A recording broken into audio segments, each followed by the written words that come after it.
হরে কৃষ্ণা বন্ধুরা, তোমরা সবাই কেমন আছো? আশা করছি ভালোই আছো। আমরাও বেশ ভালো আছি। তো আজকে বিকেলবেলার মানে কি করলাম না করলাম সেটাই তোমাদের সাথে শেয়ার করব। মানে দোকানে গেছিলাম।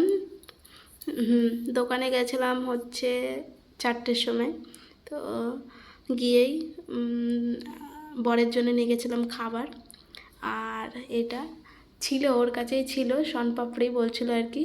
তো আমাকে দিল, বলছে খেয়ে দেখো আর কি, এটা বেশ ভালো লাগছে, নতুন এসছে দোকানে, আমি এরকম ধরনের খাইনি আগে কখনো। তো বেশ দেখলাম, খেয়ে দেখলাম বেশ ভালোই লাগছে। তো এই দেখো খেতে খেতে দেখছি যে সূর্য তো অস্ত যাচ্ছে, মানে সূর্যাস্তটা তোমাদের সাথে শেয়ার করলাম।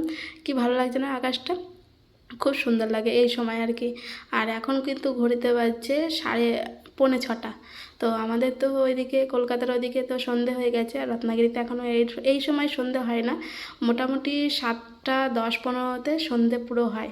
তো আমাদের একটু মানে হ্যাঁ, একটু প্ল্যান ছিল যে ঘুরতে যাওয়ার, মানে তাড়াতাড়ি দোকান বন্ধ করে একটু যাব দুজনে ঘুরতে, সেরকম না, একটু দরকারেই যাচ্ছিলাম আর কি একজনের বাড়িতে। তো সেটাও ভাবলাম তোমাদের সাথে শেয়ার করি।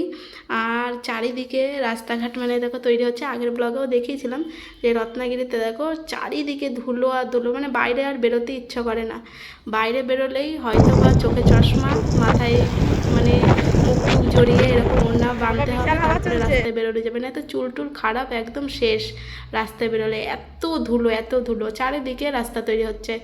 আর দেখো নিচে আমরা কিন্তু ওপর দিয়ে যাচ্ছি, পাহাড়ের একটা গাবে একটা রাস্তা আছে, সেই রাস্তাটা দিয়ে যাচ্ছি।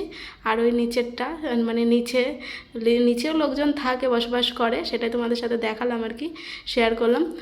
আর এই যে যাচ্ছি, মোটামুটি গেছিলাম অনেকটা রাস্তায়। তো আগে না রাস্তা ভাঙাচোরা হচ্ছে, তো ঠিকভাবে মানে একটা ঠিকভাবে কি রাস্তা রয়েছে যাওয়া আসার জন্য, কিন্তু আমি বললাম তোমাদের দাদাভাইকে থাক আর যেতে হবে না, অন্য একদিন আসবো, দিনের বেলায় আসবো, আজকে অনেকটা রাত হয়ে গেছে। আর আস্তে আস্তে গাড়ির তেলও শেষ, তো তেলটাও ভরে নিলাম। চলো বাই বাই।